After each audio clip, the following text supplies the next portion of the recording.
Creating a food and beverage item has the same Details tab as creating a retail item. However, there are a lot more F&B specific tabs and options. So for this video, let's see how we would add a burger entree with fries to our database. We'll fill in our details just like a regular retail item. Next, we'll go into F&B options. Item menu appearance sets up where this button will show up in the food and beverage sales portal. So in your F&B, you can see these menu category buttons. If you create a new one, this will create a new category button in F&B. Or you can add this item to an existing button. If you add a subcategory, it will create another area to select in F&B. And if you'd like this item to have a special color in the F&B menu, click into these color settings to select which color you would like.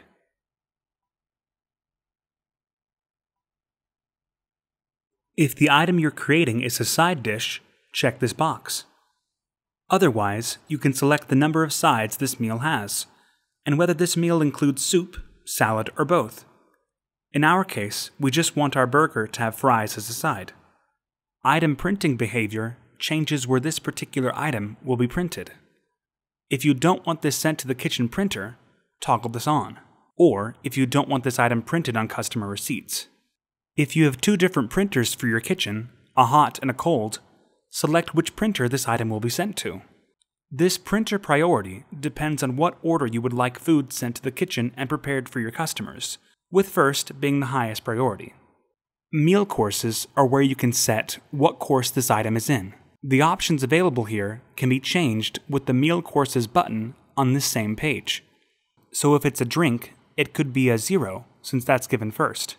Then appetizers could be 1, then soup salad could be 2, main courses would be 3, and dessert would be 4. More or fewer courses can be added depending on your needs. If you select Prompt Meal Course when a server clicks on this item, it will prompt them to select which course this item belongs to. Note that you'll need to have Use Course Firing checked in your settings to use this feature. Next, we have the Modifiers tab. You can use modifiers when you have multiple ways in which an item can be ordered. For example, if you have a cheeseburger, you could create a bacon modifier to allow customers to add bacon. Since burgers are so customizable, you can create several different modifiers for every need. If you need to add more modifiers, click into Modifiers in the Food and Beverage tab of Inventory. Give the modifier a name. For example, let's add a modifier for ketchup because some people may want no ketchup and some may want extra. All the options you add here will show up in F&B. You can select the category of the modifier, whether it's customizable, like adding bacon to a burger, a condiment, like ketchup, or a cooking temperature. For example, if you were creating an inventory item for a steak, the cooking temperatures could include the modifier options of rare, medium rare, and well done. Without checking this multi-select box, options are exclusive, so a customer can only choose one. But with multi-select enabled, a customer can have multiple modifier options.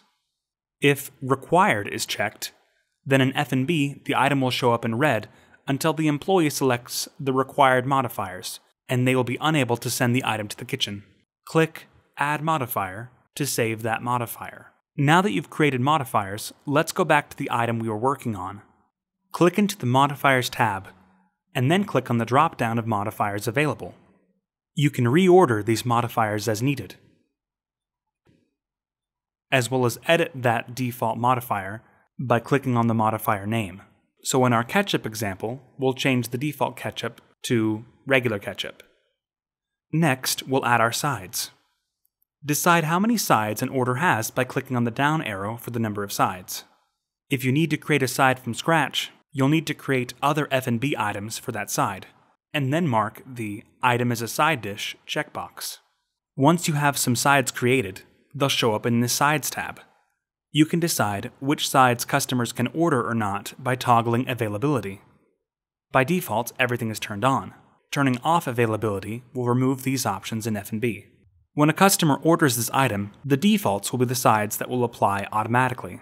If you want to ensure your servers ask customers the extra sides they want, do not set any defaults. If a side costs extra to have, you can include an upgrade price. Once you are done configuring all your options, click Save Changes. Now your item will show up in the F&B module for purchase.